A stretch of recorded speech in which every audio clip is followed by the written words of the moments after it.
एक बार विश्वामित्र जी और वशिष्ठ जी में इस बात पर बहस हो गई कि सत्संग बड़ा है या तप। विश्वामित्र जी ने कठोर तपस्या करके रिद्धियां सिद्धियां प्राप्त की थीं, इसलिए वे तप को बड़ा बता रहे थे, जबकि वशिष्ठ जी सत्संग को बड़ा मानते थे। वे इस बात का फैसला करवाने ब्रह्मा जी के पास चले गए। उनकी बात सुनकर ब्रह्मा जी ने कहा, मैं सृष्टि की रचना करने में व्यस्त हूं, आप विष्णु जी के पास जाइए, वे आपका फैसला अवश्य कर देंगे। अब दोनों विष्णु जी के पास चले गए।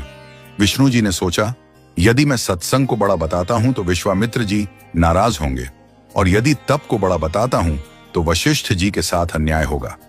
इसलिए उन्होंने यह कहकर उन्हें टाल दिया, मैं सृष्टि का पालन करने में व्यस्त हूं, आप शंकर जी के पास चले जाइए।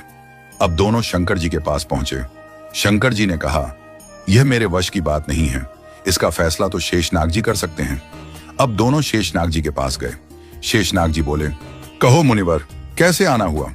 वशिष्ठ जी ने कहा, हमारा फैसला कीजिए कि तप बड़ा है या सत्संग।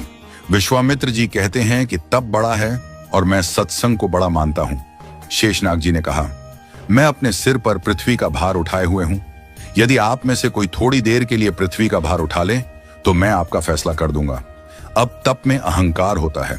विश्वामित्र जी तपस्वी थे, उन्होंने अहंकार में भरकर कहा, पृथ्वी को आप मुझे दीजिए। विश्वामित्र जी ने पृथ्वी अपने सिर पर ले ली।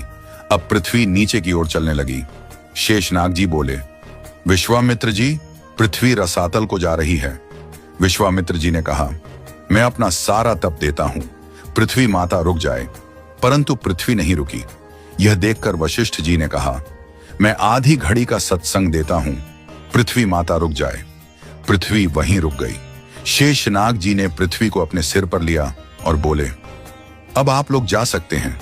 विश्वामित्र जी बोले, लेकिन हमारी बात का फैसला तो हुआ नहीं है। शेषनाग जी मुस्कुराते हुए बोले, फैसला तो हो चुका है। आपके पूरे जीवन के तप से भी पृथ्वी नहीं रुकी, लेकिन वशिष्ठ जी के आधी घड़ी के सत्संग से ही पृथ्वी वहीं रुक गई। इससे सिद्ध होता है कि तप से सत्संग ही बड़ा होता है। हमें नियमित रूप से सत्संग सुनना चाहिए। जब भी कहीं सत्संग हो, उसे सुने और उस पर अमल करें। सत्संग की आधी घड़ी, तप के वर्ष 1000, तो भी नहीं बराबरी संतन की दरबार